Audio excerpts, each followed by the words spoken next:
I see all these poor guys suffering like incredible, dying, miserable deaths, poisoned and irradiated to the point where they're just a protoplasmic mass. This is tragedy beyond comprehension. And we have a plan and a path and scientific evidence to support a new way to manage cancer. And we can't break through the system to want to do that. You're trying to keep people alive here, for crying out loud. About 2 months ago, we recorded a cancer roundtable discussion. My thing was, I didn't want to die. Like my liver's fully covered, so they've deemed me inoperable, incurable, palliative, terminally ill. I knew I didn't want to go through chemo again. It had already spread to my liver and my lungs.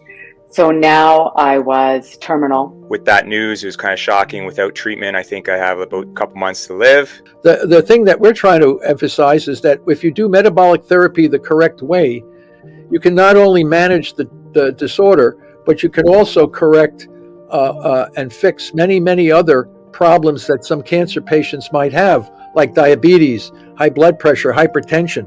So you actually get healthier as you're degrading your tumor. It's down now to 0.05, which is almost nothing. So here I am about 15 months, 18 months later, and I am doing really well. I did that for 2020. In December 2020, I was cancer-free. My wife had a stage 4 cancer diagnosis, and she used metabolic therapies. 1 year later, she was cancer-free. And I'm not saying we throw out all chemo, because obviously you folks have done really well with chemo. What we're finding with fasting and part metabolic, part chemo, what we're finding is that dosages of chemo can be lowered significantly and still have powerful therapeutic efficacy. If you want to live and you want to get healthy, you do metabolic therapy. Well, you're still alive. Good. Are you, did you start? Every day you're above ground. It's a good day. 100%. Did you start a new semester? Yeah. Did you start a new semester with your students? That starts a week from today. Okay, cool. Yeah. A week from today. So they'll all be back. We're kind of doing a follow-up from the last video we did. And so today we have several questions that came about from our previous roundtable discussion. Jeff has several questions of his own. So welcome, Jeff. Welcome, Professor Seyfried. I thank you both for being here today for this important discussion. Thank you. Nice to be here. Yes, thanks, Carrie. This one right here. Professor Seyfried, could you please explain in simple sort of layman's terms how the metabolic theory of cancer differs from the traditional genetic mutation model? Well, it's called the somatic mutation theory versus the mitochondrial metabolic theory. In one theory, the somatic mutation theory says that all cancers are caused by mutations in the nuclear genome. And that underlies the strategy for precision medicine and personalized therapy and these kinds of things. The other theory, the correct theory, the mitochondrial metabolic theory, says that the mutations are certainly there, but they're downstream effects of the damage to the energy producing organelle in the cell, which is called the mitochondrion. So a damaged mitochondrion will produce reactive oxygen species, ROS. These are carcinogenic and mutagenic. So the mutations that we see in many cancer cells or many tumors, all kinds of mutations, are downstream effects of the damage to the respiration. So what that means is that the cells can't get energy from oxygen. Cancer cells cannot. They can grow in the absence of oxygen, clear indication that they've got a real problem. They're using fermentation, which is an ancient pathway to get energy without oxygen. And we have interrogated all the amino acids and fuels that these cells can try to use. And all of our findings and many other findings from other investigators point to glucose and glutamine as the only two major fuels that can drive the dysregulated growth of tumor cells. And because they have that respiration defect, they can't use fatty acids or ketone bodies as an alternative fuel for glucose and glutamine. You need to respire fatty acids and ketone bodies. You need oxygen to get the energy. And tumor cells don't use oxygen. They grow in fermentation metabolism. So the solution, the pathway to the management of all major cancers is to simultaneously restrict the availability of glucose and glutamine while transitioning the body to fatty acids and ketone bodies. And this way, the tumors are marginalized and destroyed without toxicity. So this will be eventually the standard of care. It's just going to take, I don't know how many years, because it's a disruptive technology. It's a disruptive concept, and it's not going to be taken lightly by the system, which is the hospitals, the pharmaceutical industries, and all of the current organizations that treat and try to manage cancer. All right. Thank you for that, Professor Seyfried. And for anyone watching that wants to learn more about that, we'll have a link in the description below. In the previous roundtable video, we dig into that a lot further. So Jeff, I'll hand it over to you now. I know you had some questions, some follow-up questions from our last meeting. Yes, thanks, Carrie, and thanks, Professor Seyfried, for laying that out in layman's terms. Do you think Jeff? Do you think that was in layman's terms? Well, I'll be honest with you. I probably have to rewatch it. No. Listen, one of the things I have to do, emphasize in my lectures here at Boston College, we pound home scientific literacy. Without scientific literacy, you might as well be speaking in hieroglyphics or some other strange in tongues, okay? Yes. Because people can't understand. Listen, when your life is on the line with a disease that could potentially kill you, it becomes important to become scientifically literate as fast as you possibly can. Otherwise, you could be swept away. So yeah, I understand. Some of these, but I get the overview that I just gave you is really a tiny snapshot of decades and decades of scientific hard research done in the laboratories. So, and I know it can be sometimes overwhelming for some folks that aren't working in the trenches like we are. But we try to do our best.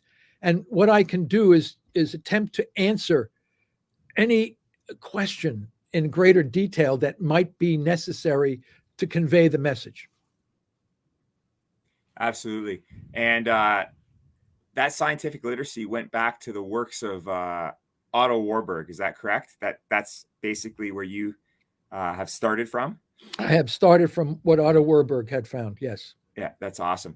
So Professor Seyfried and Carrie, when we did that round table, I learned a lot from Professor Seyfried. And I think when we did the round table, that was a few months ago, I was coming off a chemo break. I did chemo from, and by the way, everybody, that there's new people tuning in, I think right now, I have stage 4 colon cancer that has fully metastasized to the liver.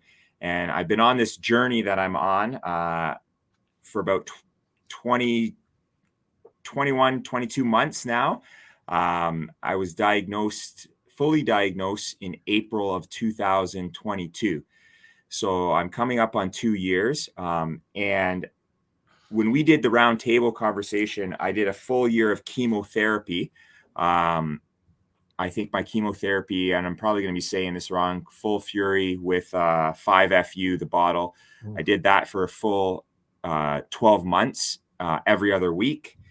And along with my own type of metabolic therapy that I created in terms of diet, supplements, fasting, exercise, naturopath,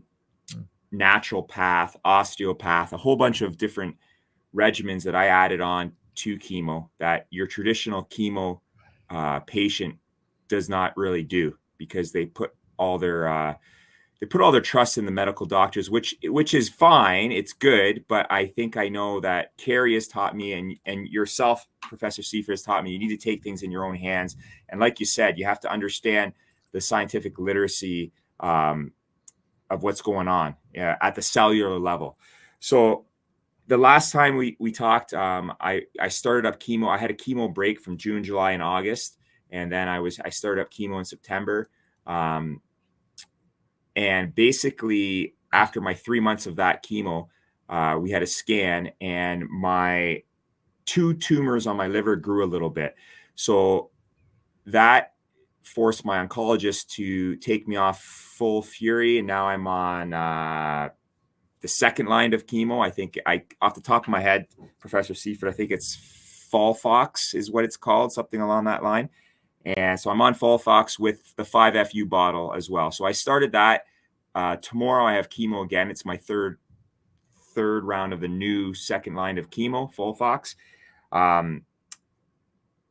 And I'm not taking it as a setback. I'm taking it as a side shuffle. I think in the summertime when I was off chemo, my father got sick and he passed away in September. So there was a lot of stresses, I think, on my mitochondria, along with I probably slacked a little bit when it came to metabolic therapy.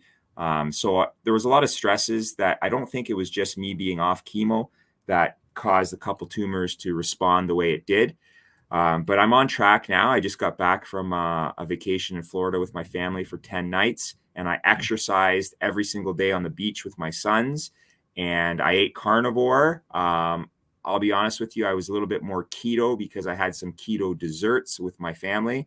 I was taking my supplements. I was exercising. I was getting the vitamin D from the South Florida sunshine. So I was I'm feeling really good. I just got home last night to Ontario. That's where I live. It's kind of depressing today because there's snow and slush and rain coming down.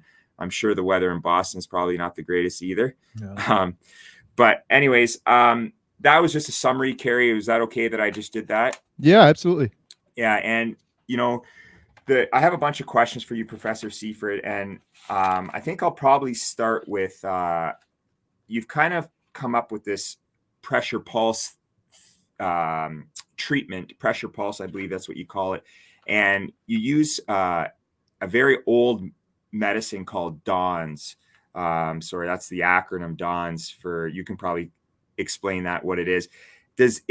My question is about DONS, and I'll get into a little bit more of the pressure pulse theory. Is DONS, is it main purpose to suppress glutamine, because glucose and glutamine are the two fuel sources? Is that the main purpose of DONS?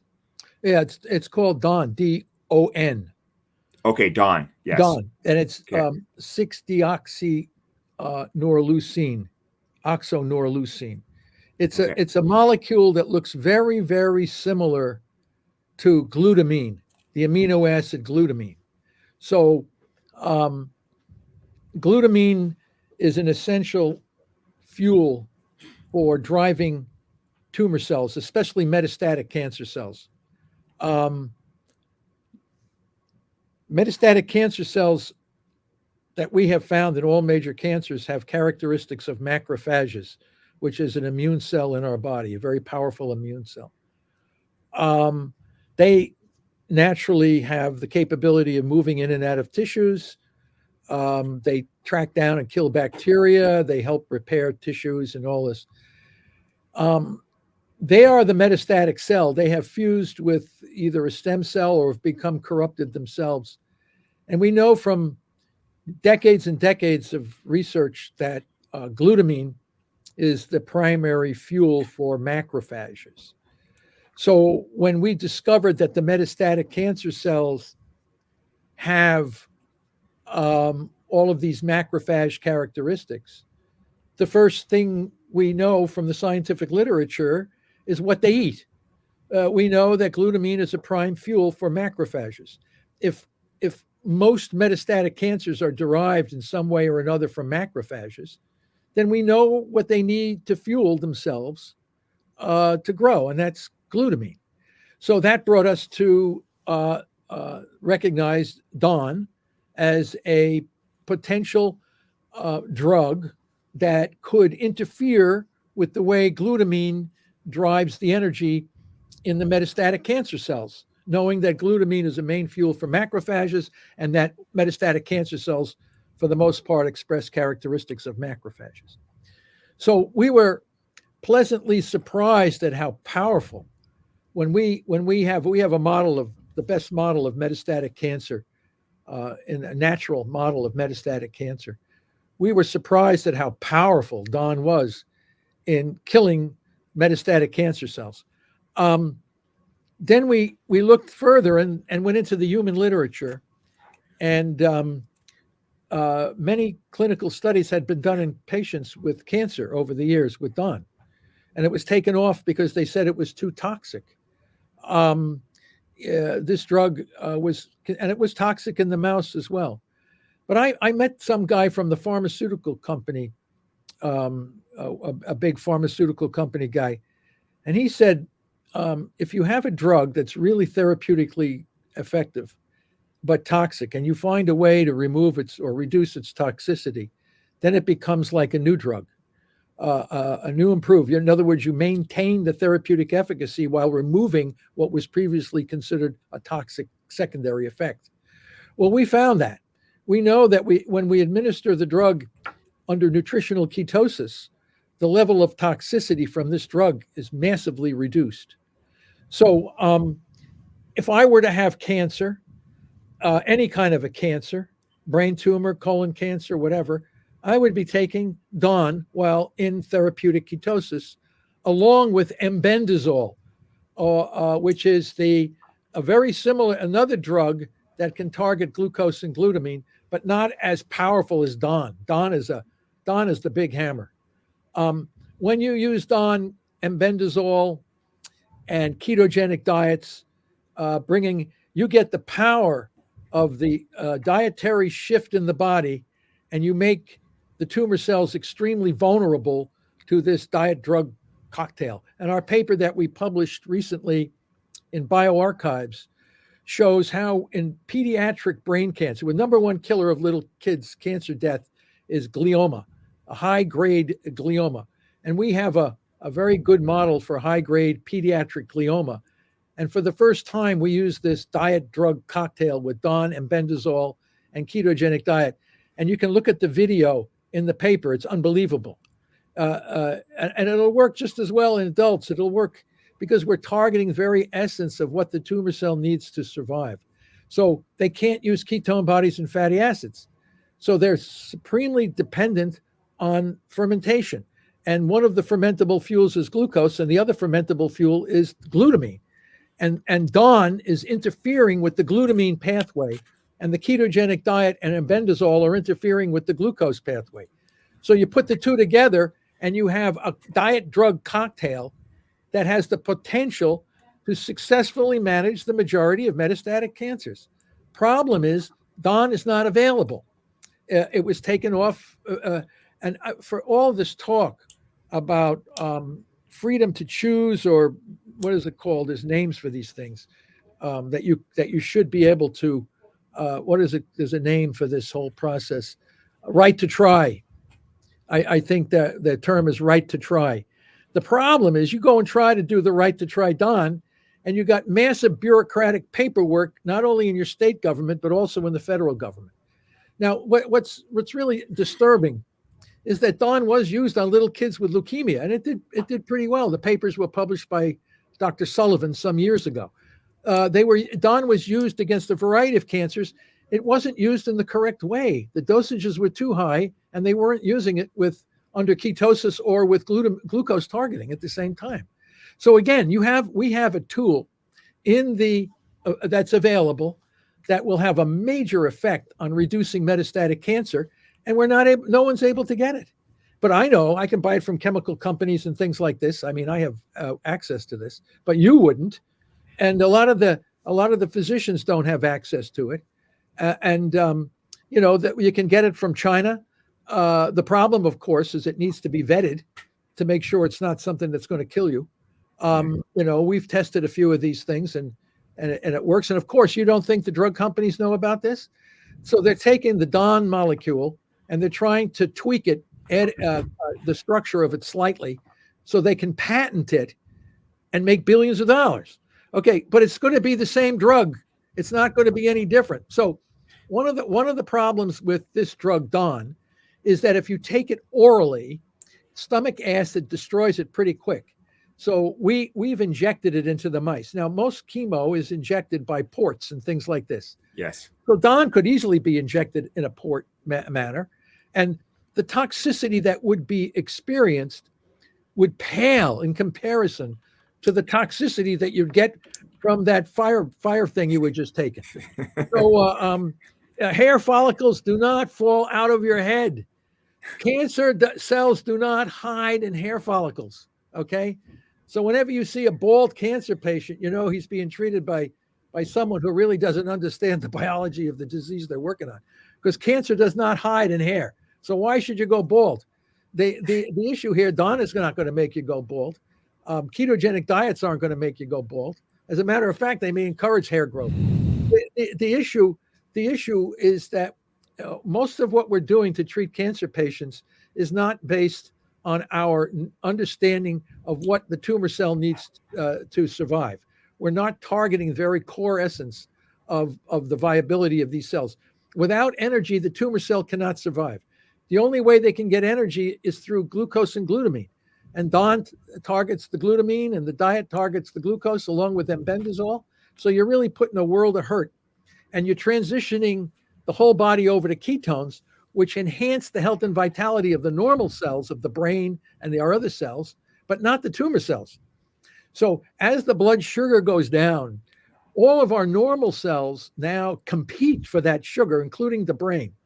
And for the first time, the body is now competing directly with the tumor cells for a fuel that the body cells have the flexibility of using glucose and ketone bodies. The tumor cells are locked in to using only glucose and glutamine. So, but that body doesn't turn on the tumor cell until you lower the blood sugar to a level where the body starts to recognize that we're under a restricted condition here. And then if you keep that restricted condition long enough, which can vary from one person to the next, the body goes through a surveillance system. All cells in the body must now carry their own weight metabolically. So the autophagy, which is the internal eating of organelles to make the cells healthier and more fit to survive this new stress. The tumor cells cannot do this because the mutations that they have collected in their nucleus prevent the flexibility they need. The cells in our body are the result of millions of years of harsh evolutionary conditions that we have come through as a species, okay? These tumor cells have compromised and given up that because of the mutations in their nucleus. So what we're doing is simply transitioning the whole body over to a Paleolithic state, which is inhospitable for the tumor cells. And the body will actually turn on the tumor and eat it and use the fuel from the tumor cells to fuel the rest of the body once you get below the threshold when the body starts to look carefully at who's not carrying their weight for the good of the whole. And this is an evolutionary concept. It's called autolytic cannibalism. And I wrote this chapter in my book on this. And the first time I saw it happen was with the dog that turned on his mast cell tumor and dissolved it. And the mechanism we turned was autolytic cannibalism. And I see so many people who have gone on these long water-only fasts to come out with no cancer. And what this is, again, the body is turning on the tumor and using it as a fuel for the rest of the cells. And you keep the pressure on these tumor cells, they can't survive. They've got everything going against them. They're not flexible. They got all these different mutations. They're locked into a fermentation metabolism. They've compromised their metabolic flexibility for the success of their dysregulated growth. So you have to, and again, I have just given you a summary of decades of research supporting what I'm saying. So it all makes sense. It all works, and it's all based on our understanding of evolutionary biology. And that's another thing. You got to understand evolutionary biology if you really want to manage cancer. People can say whatever they want to say, but this is part of the scientific literacy that will eventually be necessary if people want to know how, in fact, they can manage their cancer without toxicity. Yes. Wow. That was unbelievable. Hey, Carrie.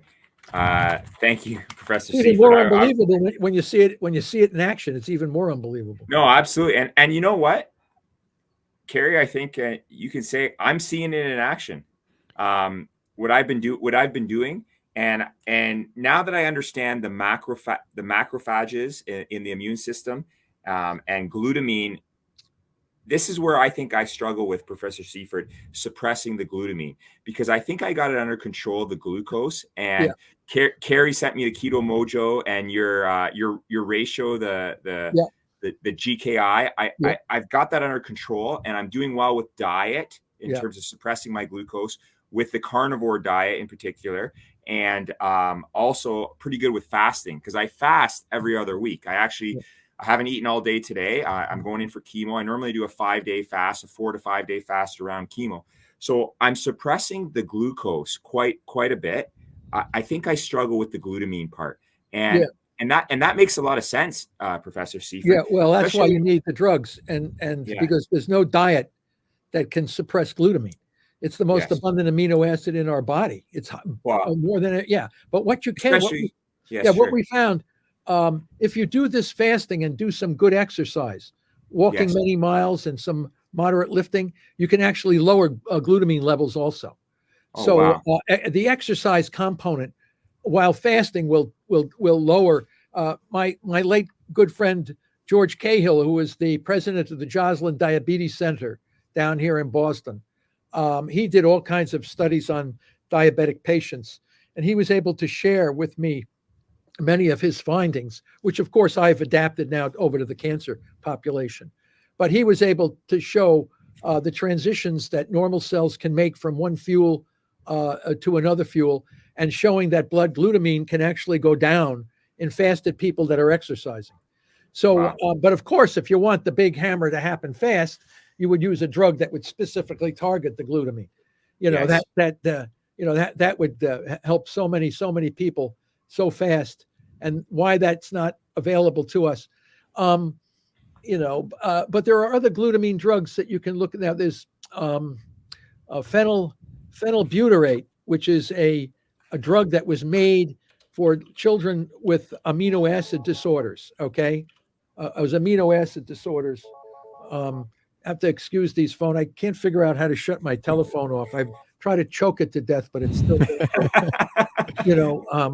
and there's all these. It's what it is everybody asking me for the kit, the metabolic therapy kit. Yes. So, which I give to people, Yeah, you sent it. You sent it to me. Thank yeah, you very I mean, much. the idea here is does it work? How many people can live far longer with a higher quality of life if they incorporate metabolic therapy, either alone or with what we're doing, Jeff, with standards of care? So Absolutely, we're not opposed. My colleagues from Turkey have used standards of care, common chemo drugs, but at much lower concentrations when patients are in nutritional ketosis. So you can maintain the power of the drug and minimize the collateral toxicity to the body. So there's these hybrid approaches that work as well, as opposed to just doing brute force metabolic therapy. But it works. And who you had on the guest show here the last time, Kerry, was Brad and Maggie Jones, and now they're collecting dozens and dozens of these people that are all like stage 4 terminal. God, I don't know what they call terminal. I think we're all terminal to some extent. The problem is, like, who's going to check out faster than the other guy? The situation is, I don't know how many of these guys that was told you got 9 months, 10 months, 1 year, and they're all out there doing fine, smiling. Part of the evidence that we're accumulating that this stuff actually does work. But the problem is, how come there's no clinical trials on it? I mean, that's the biggest problem, and it's many reasons for that. First of all, if you go to your oncologist, you never heard of it, never been trained. So it's a system problem. The system is broken. There's a new path. There's a new way here to manage cancer without toxicity, and people react very, very against it because they should have known about it. They get angry. They never were trained, never heard of it. They continue to think glucose has no effect on tumors. They never heard of glutamine. I mean, you're dealing with a vast lack of knowledge that's so profound. Now, if I had a drug that could do what metabolic therapy could do, I'd be a multi-billionaire in about 3 weeks. The problem is nobody can figure out how to make any money on this stuff. Yes. Absolutely. I'm always looking, where is the entrepreneur? Will the entrepreneur please come forward? Carrie, I think you should come forward. Right. Yeah. Well, I don't know what to say. I mean, I get all these hot shots from Harvard University, all these business kids. They're always coming up saying, "Oh, this is like the most amazing thing. We can cure all these cancers with, or manage them, not cure them, with a no toxicity.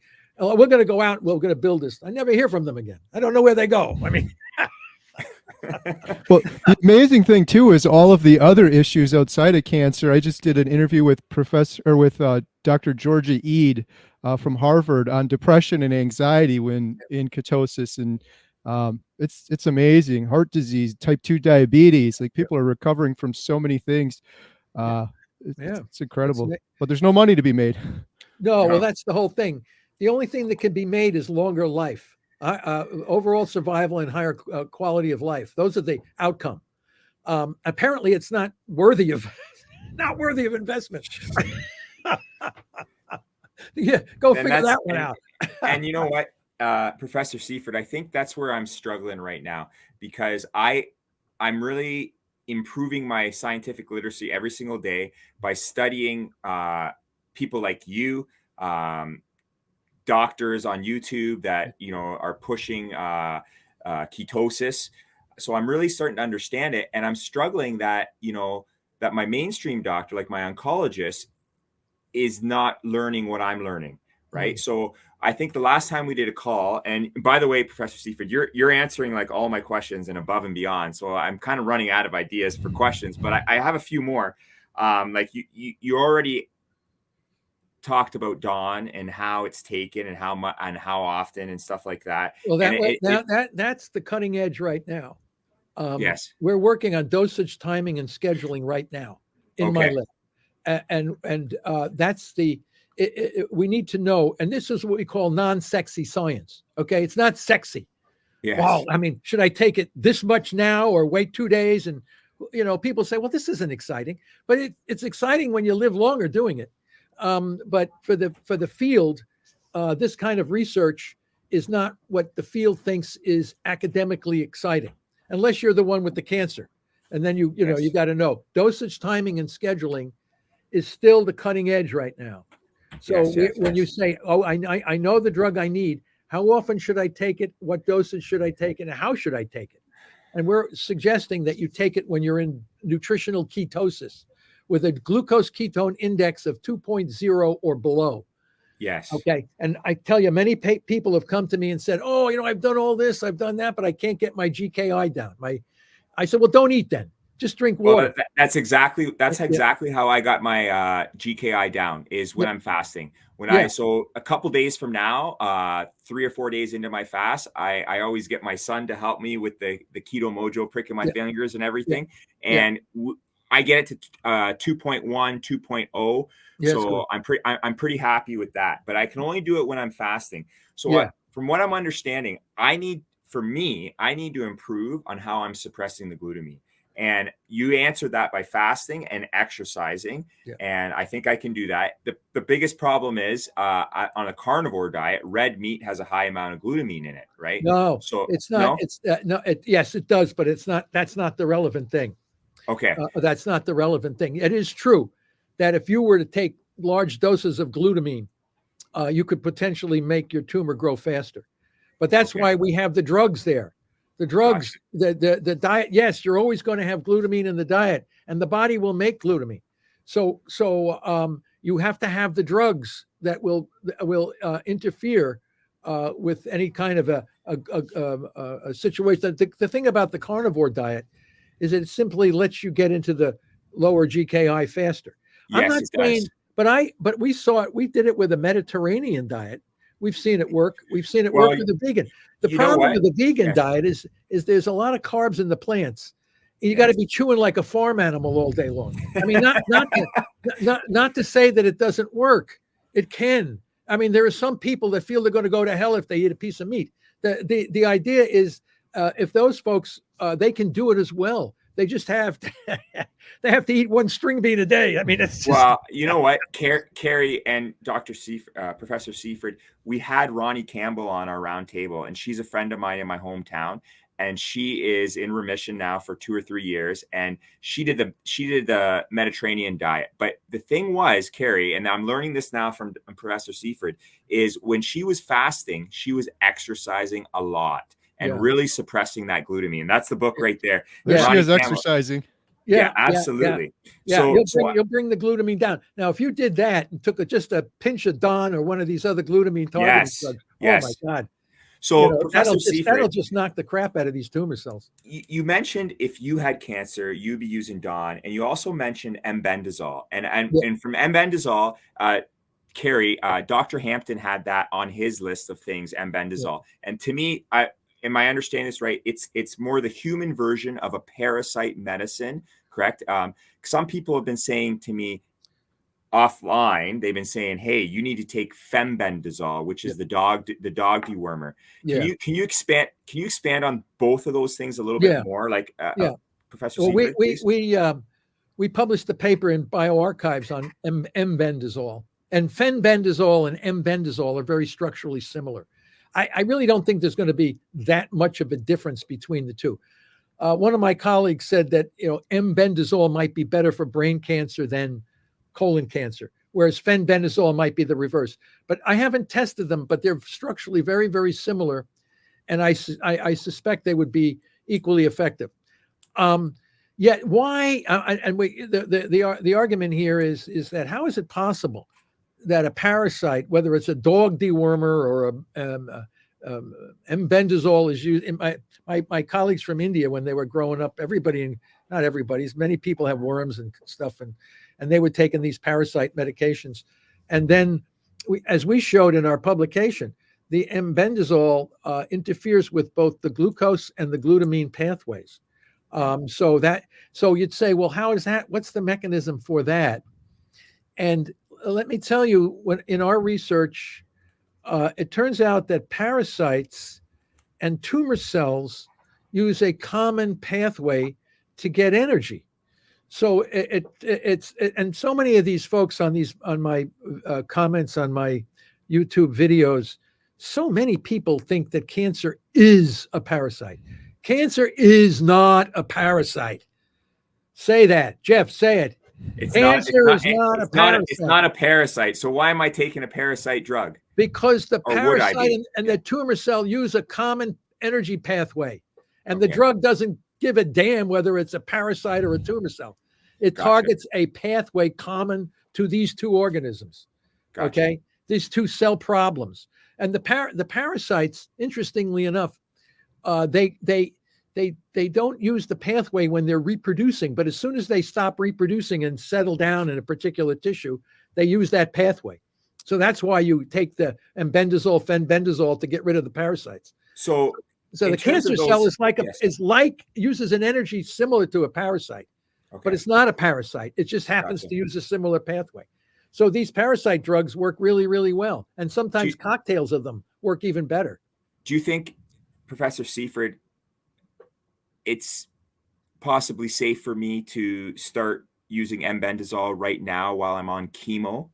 Yeah, why not? I bet you've got to talk to the question is, what is the dosage that they were giving little children in India that had parasites was 200 milligrams a day for 3 days.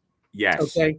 And whether that's the absolute dosage and timing that we need and scheduling for what we need to do to kill cancer cells is not yet clear. This is where the medical industry, the oncology industry, should be jumping all over this to figure out what is the best dosage, timing, and scheduling for our cancer patients. They don't want to touch it with a 10-foot pole. Yes. Yeah. So when you say, and I read that too, 220 mgs of fenbendazole per day. When you mentioned 3 days in a row there. Well, don't forget, that is not written in granite. Okay. It's we don't know. If you look up Joe Tippins, who used fenbendazole for his lung cancer, he answered a lot of the questions that people were asking him. He did a particular routine in his case, and he was telling people that there's a lot of flexibility you have with these parasite medications. People will experiment on themselves to know how much they should take. Well, I think I'm ready to do that. Yeah. Carrie's been coaching me, and I've been reading a lot, and even some other YouTube doctors have been talking to me about it. Yeah. So I think I'm ready, and maybe on my off week, because I know chemo beats up all the cells in my body quite often. So maybe Yeah. my off week, it's something I could integrate, and I'm really gonna Yeah. consider, This is the conundrum that you're experiencing right now. You and tens of thousands of other cancer people, is that there's no guidance. It's my way or the highway. Yes. There's no knowledge about how we're going to integrate metabolic oncology into the standard of care. And this is where each person is like their own experiment. Yes. And when I was talking to Pablo Kelly today, he had experimented with certain foods that he thought might be good, and they backfired on him. And he went out of ketosis, and he had some breakthrough seizures and things like this. But he gets back on the track and can bring his body back into the zone. So, but again, patients should have guidelines. But the problem is these guidelines do not exist today. Yes. They're not there. What we are doing is simply showing the path that will be needed to effectively manage cancer without toxicity. The fine tuning of the path will be the result of these kinds of trials on small groups of people at first, because we can't use the standard way clinical trials are designed. It has to be very different, because we're going to be mixing and matching. And then I spoke to some oncologists, and they said, "Oh, it's impossible to do what you're saying, because we have to have rigid guidelines before we start a clinical trial, and we have to follow these guidelines, because then we won't know what works and doesn't work." And I said, what works is if the damn guy is alive 5 years longer than he should have been. I said, it doesn't take too many functional brain cells to know that something is working here. So right. It has to be a work. Oh no, we can't do that. It's not fit the rigid go. We have to throw that shit out. You're trying to keep people alive here, for crying out loud. You know what's not working. You know what can work if we adjust dosage, timing, and scheduling the right way with the guidance of knowledgeable people. Okay. How long will it take? I don't know. This is the problem. We have a clear plan for success. We're just not implementing it the way we should. And it's very frustrating. It is. I see all these poor guys suffering like incredible, dying, miserable deaths, poisoned and irradiated to the point where they're just a protoplasmic mass. This is tragedy beyond comprehension. And we have a plan and a path and scientific evidence to support a new way to manage cancer. And we can't break through the system to want to do that. So I don't know. But we're continuing to prove the science. That's all we can do.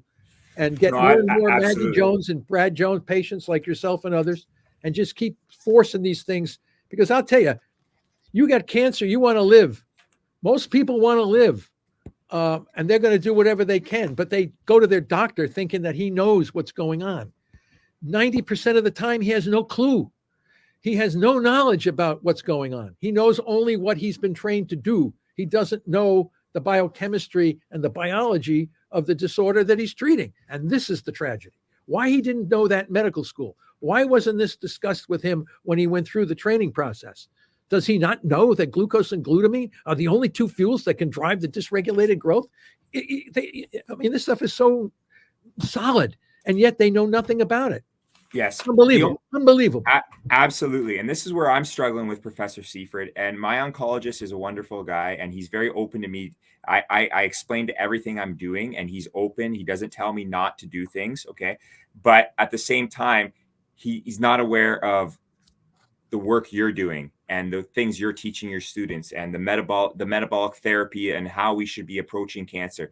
So it's kind of frustrating, because I think in the last round table, you did suggest to me I could do the pressure pulse with chemo, lower the dosage and the frequency. So when I asked him that, he says all the research says negative things about doing that, right? So what? There is no negative. There's no research that says it's not. Have him give you that. Show you. You ask him for the scientific paper showing you that. Absolutely. I think I might, because then he's going to get upset. Yeah, I know. Because he's not going to have those papers. No, and absolutely. And the other thing that's really tragic with this situation is that these guys fear they're going to, if they do something outside the requirements, outside the standard of care, they could risk losing their license. Yes. Okay. Yes. That's so the there's big no thing. excitement. There's no excitement to help you. The thing is, Professor Seyfried, I just went off the path of my therapy in terms of every other week. I got granted an extra week off because I went to Florida with my family. So I just did. So tomorrow I'm going in for chemo, but I actually had 2 weeks where I was not having chemo in me, right? Mm-hmm. So as opposed to every other week. So I actually feel really good, and I was exercising and I was eating a ketogenic diet. So this is where I want to try to keep having success with what I'm doing and convince my oncologist to give me chemotherapy once a month as opposed to twice a month, right? Because I think once a month with my metabolic therapy. I think you also have the option of doing twice a month at half the dose. So at half the dose would be nice too. You can talk to him about it. But the issue, of course, is that you're asking him to follow guidelines that are not recommended. That's where, and you have to ask him that. Are you going to lose your license if you do this? And if he says I could, then he's locked in. He's locked in. He can't make the implementation. That you might want to talk to Alicia Halakis from Minnesota. She runs a clinic there, and she's very, very good, and she understands the concepts, and she does a lot of good blood work on the patients. She's always following them very, very carefully. There's a free Libra device that you can attach to your arm that measures glucose all the time. I wear those, yes. Yeah. And I think there's in the works now, there may be a free Libra that can do glucose and glutamine simultaneously. Yes. Sorry. Glucose and ketone bodies. Ketones, that's right. Yeah. So, and you can have it on your cell phone. Yes. So you can know when you're falling out. And then when you're on you can look, like when Dominic D'Agostino and I, years ago, when we used hyperbaric oxygen, we felt that the patient or the mouse should be in the best therapeutic nutritional ketosis before they went into the hyperbaric chamber. So, so that the oxygen, the tumor cells will die from oxygen stress. So the hyperoxygen acts as radiation. It can kill the tumor cell by creating more ROS that only the tumor cells will die from, not the normal cells, which are protected by the ketone bodies. So again, this all depends on the time of the day when you have the singular best lowest GKI that you would either take embendazole, DON, or hyperbaric oxygen, or any of these other supplements or procedures, all working together, and then exercise, and you put it all together, and you develop your routine for your situation to give you the best outcome, and so that you feel the best. But all this has to be recorded carefully. You have to be you're the pioneer here. You're the one knowing what your body is capable of doing and how well it responds to all this. So again, and you're working with the establishment to help you along as well. Yes. The problem is the establishment is not as flexible as we would like them to be. For sure. Thank you, Professor Seyfried. You just listening to you talk, I'm understanding things a lot more. My scientific literacy has gone up today. Hey, Carrie.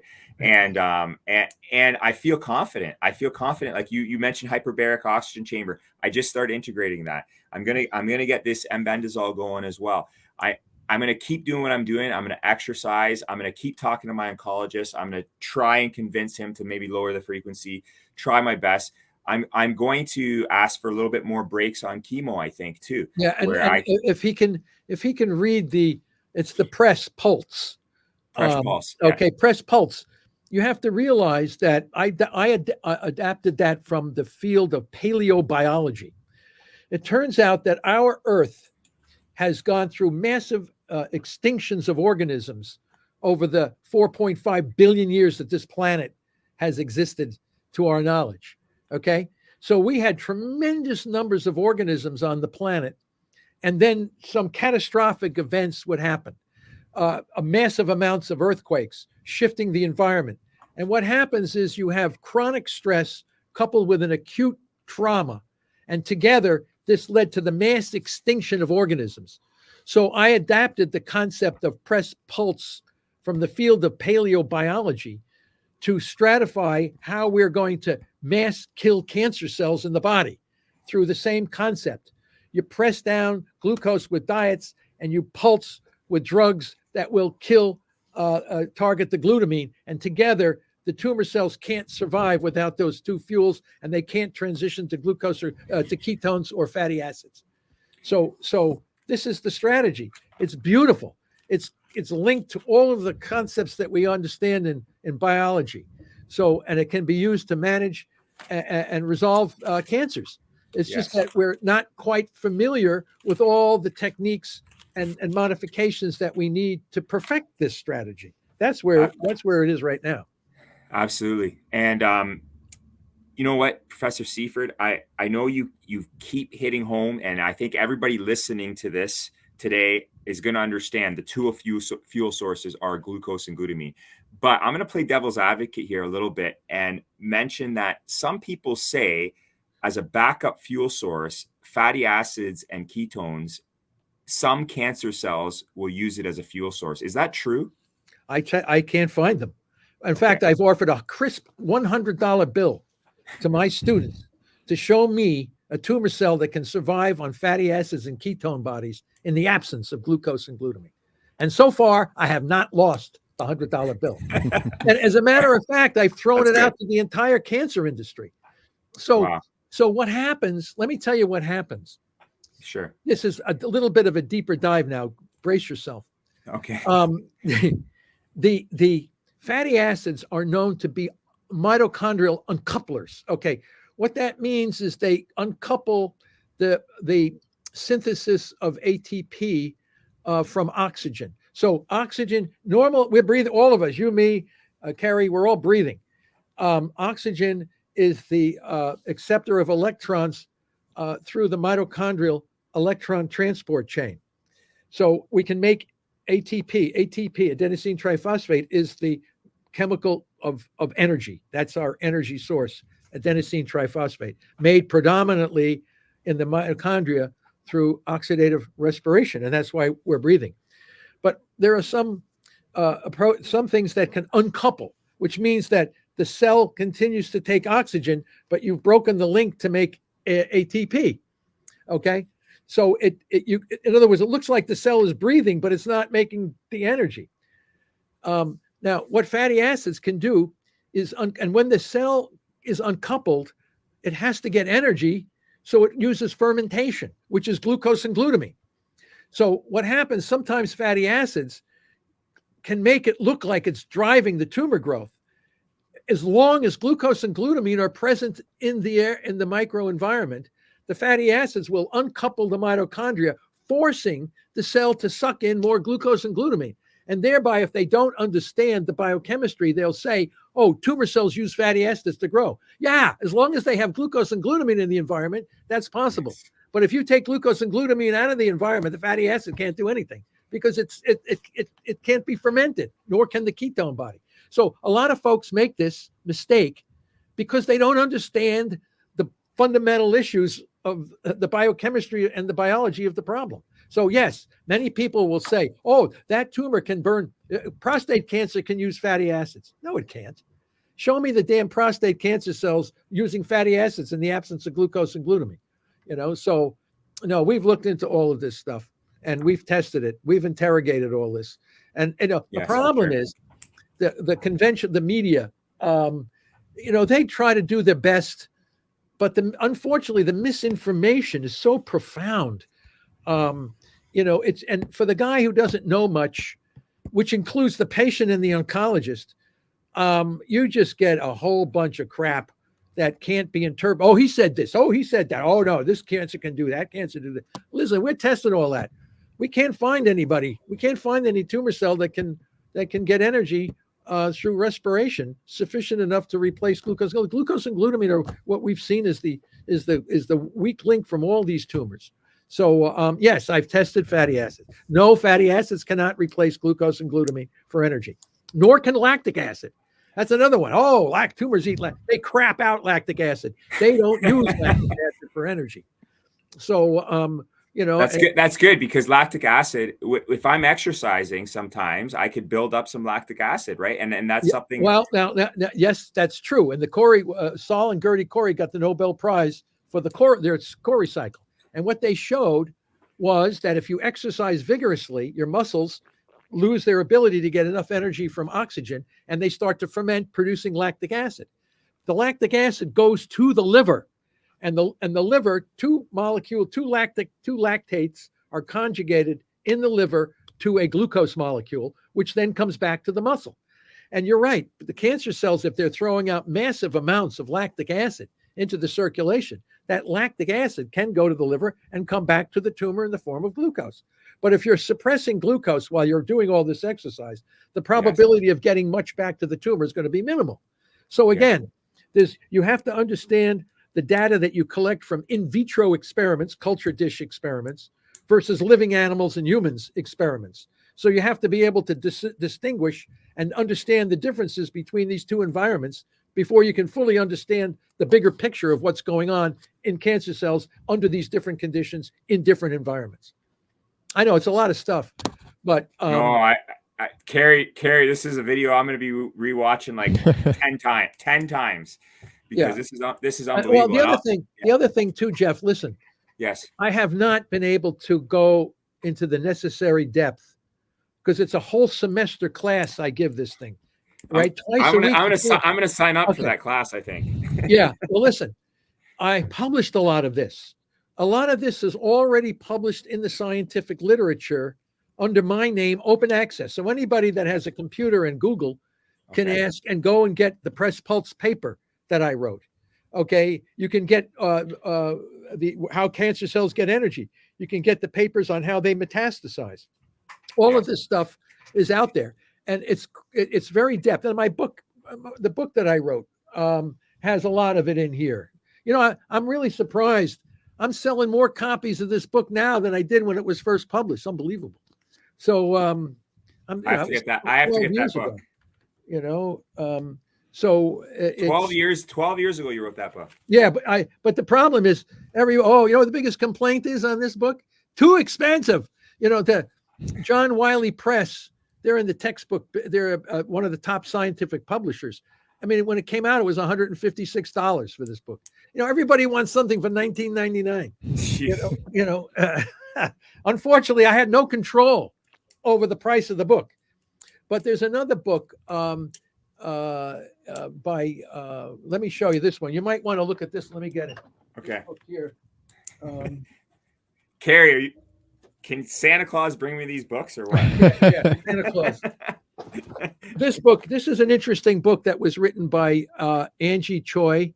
You might want to speak to Angie. She had terminal cancer also, and she adapted the metabolic therapy, got really healthy, and then wrote the book. So, nice. And she has how she did it. And I'm not saying what you do and what she did and what everybody's doing. JJ Tracon, flying high. He had terminal kidney cancer, and he did metabolic therapy. And now he's written a book on his experience. Pablo wants to write a book on his experience. Everybody who seems to survive terminal cancer wants to write a book on it. I'm a high school gym teacher. I'm not the greatest at reading and writing. Well, listen, if you have a story to tell, you can tell it. The YouTube world has been helping me out, and Carrie's been helping me out big time. Yeah. But you're so right. You have to take things in your own hands, and you have to educate yourself. You have to understand scientific literacy. And I've learned so much today from you, Professor Seyfried. I want to thank you so much. Oh, you're welcome.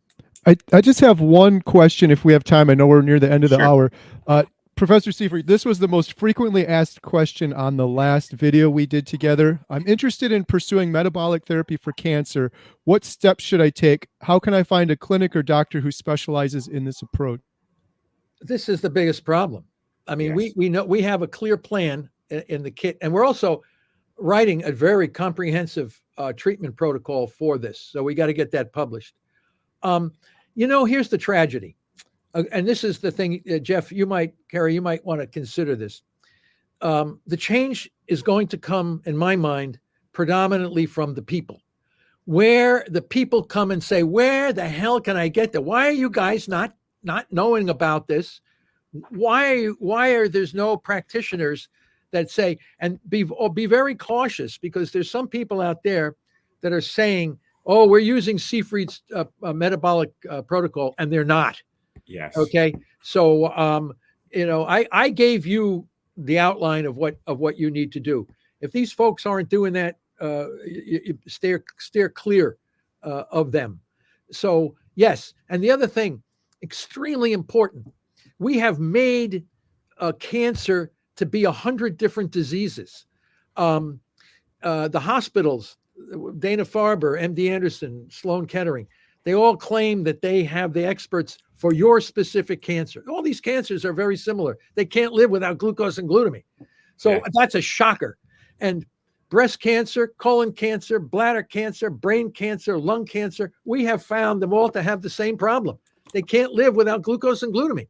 So one of the things that could be done by those who are really interested, unite the tribes. We should not have breast cancer different from colon cancer, different from lung cancer. These guys are all the same. Unite the tribes. March on Washington. Tell the federal government that we have a plan to manage cancer non-toxically based on hard science. Why the hell are we not doing it? Get the breast cancer people. But the problem is when you go to pink ribbons and breast cancer, the Susan Komen Foundation is in bed with the pharmaceutical companies. So the people have to unite. It's got to be the people themselves that have to unite, and to unite around one common problem: cancer. It can't live without glucose and glutamine, can't burn fatty acids and ketone bodies. We have a clear path to manage this disorder. The problem is the information is so fragmented and separated, and the misinformation and all this kind of stuff that's going on. Even the federal government's page on the National Cancer Institute says cancer is a genetic disease. I mean, nothing could be further from the truth. So even the federal government, our so-called leaders in the field, seem to not understand this. Or if they understand it, they can't challenge the problem because the system is so locked into what we're doing now as part of the standard of care. That has to be either modified significantly or removed. Get out of the way. If it's not going to be part of the solution, get out of the way. Because You're it's absolutely right. And I don't know if you want to edit this out later, Carrie, but I have a hard time donating to cancer research when they're collecting it in the mall and at functions and this and that, because it's not going to the right things. It's not going, like when someone says, hey, Jeff, can you donate to this cancer? I go, no, they're not. These people aren't studying the things I'm studying right now. Well, you can always ask them. And, you have the people who are raising money and so going to cancer research. What kind of research are you talking about? Yes. What kind of funding are you giving? Is it metabolic? No, they mostly, I don't know where it's going. In fact, there's no accountability. That's another thing. There's no accountability. If we're investing millions and millions of dollars into a problem and we get worse and worse outcomes, what the hell? I mean, this is like nuts. I mean, when you say, "Oh, I feel good about donating $100 to the Colon Cancer Foundation," well, how come all these people are getting colon cancer? There's no accountability where all the money's going. People feel good, and then they're going to go out and run and exercise, and that's good. That helps them. You're going to benefit more from running for the foundation than giving the money to the foundation. That's terrible. Absolutely. I mean, all this stuff is like nuts when you realize, how many different programs are just like screwed up doing all this stuff. But, I track down for the different foundations. I look at the scientific advisory committee for the different foundations. And I go and I said, okay, who's on the scientific advisory committee? And you look at the names, they have to say it. It's a public foundation. So they got to say this doctor. So then you just go into PubMed and you ask, what are the papers they're publishing? What kind of research are they publishing? And you find out they're all doing stuff related to the somatic mutation theory. They're not. So you might as well take your money and flush it down the drain. President Obama's, when he was vice president, he had the Moonshot Project, and now as a president, he's pushing the Moonshot. This is mostly for immunotherapies. Okay, that's the new hot thing. Keytruda, Opdivo, all this stuff. It's all based on the somatic mutation theory. So it might help a few folks, but it's not going to be the solution No. to the problem. That's $100 million investment in that organization. Yes. So and now breast cancer has replaced heart disease as the #1 killer of women over 40 years of age, and we're dumping millions and millions of dollars into this breast cancer stuff, and nobody seems to ask, where the hell's all this money going? How come there's no improvement in anything? They're not asking the right questions because the theory under which they're treating the cancer is incorrect, and that explains the majority of it. Wow. Yeah. I've generated more questions, so I think probably in like 6 months from now we got to do another call. I think. I know, hey, Jeff, I'll be really happy if you call me in 5 years. Okay, That's what I want. Thank as you. long as I'm not in the home demented, I'll be happy to answer your questions. I'll come visit you in that home. Okay, Right. I'll come visit you. No, thank you, Professor Seyfried. All right. Sean Baker said the same thing. He wants to do an interview with me 5 years from now. Yeah, So, yeah. And This is the key. that's my goal. Yeah, then you become a real powerful statement on the whole situation. Yes. You know. To Yeah. help others for sure. Well, thank you so much, Professor Seyfried. I really appreciate it. For anyone watching, I'll have links in the description below to Professor Seyfried's website, to his Press Pulse paper. We also have the Cancer Action Plan that Jeff and I put together. Yes. It's just free resources. There's videos from Brad and Maggie's documentary on there, Jeff's regimen. So we'll have links to everything in the description below. Thank you so much, Professor And Seyfried. everybody who emails me, I send them out that link to Jeff's thing. You should get a million things for that pretty soon. Absolutely. Yeah, so that'll be another thing on the horizon that will be very helpful, I think, for sure. Absolutely. Okay, gentlemen, nice speaking with you today. Enjoy Yes. the rest of your week, and let's hope the snows don't bury us all. Yes, that's right. Same to you. Thank you. Thank Okay, you. guys. Thank you. Bye now. Bye-bye. All right. That was wonderful. That was unbelievable. The frustrating thing, we're still recording too. Maybe we'll leave this in, we'll see. But Yeah, absolutely. the DON, the medicine, it's just greed. And like, why I understand what he was saying is it wasn't effective for people that weren't doing keto. They weren't in ketosis. That's right. That's correct. Right. And anyways, somehow I'm going to get a hold of this Don. I was Jeff, Jeff, you and I are going to hunt it down. that was my biggest thing I was going to tell you. I don't know how. It's somewhere. and We I got to be able to get this stuff. 100%. And I think if we do somehow get a legitimate version of it, I think I have to be off chemo. It's something I definitely, that M-bendazole, I think I'm going to start taking like next week, to be honest with you. But if we get me off chemo and get me on DON and M-bendazole and all the metabolic therapy that I'm doing, I think we can really kick the shit out of this. Right. Yeah. I love how he says it too. You get Yes. done listening to it. Like, it was funny. Is this layman's? I was like, no, No, it's really. not. And We're you know still what? recording. So let me ask you this, Jeff, real quick. If Yes. we simplified, like really, really simplified what Professor Seyfried's saying, cancer rates, diabetes, all this stuff is going through the roof just because humans have gotten so far away from what is natural. Does that sound Yes. fair? 100%. Yeah, it's the Yes, chemicals. It's if you're That's smoking or if you're eating horrible food you're not supposed to eat for years and years, you get inflammation. It's just an escape from what is natural. But That's right. No, that was yeah. awesome, Carrie. Thanks. That's definitely, every time I'm on with you and somebody, I always say that, like Dr. Hampton, that was the best video we ever did. I think. Yeah. You know what? This tops it. I think this one's going to reach a lot of people. Yeah, Professor and he's the godfather. right.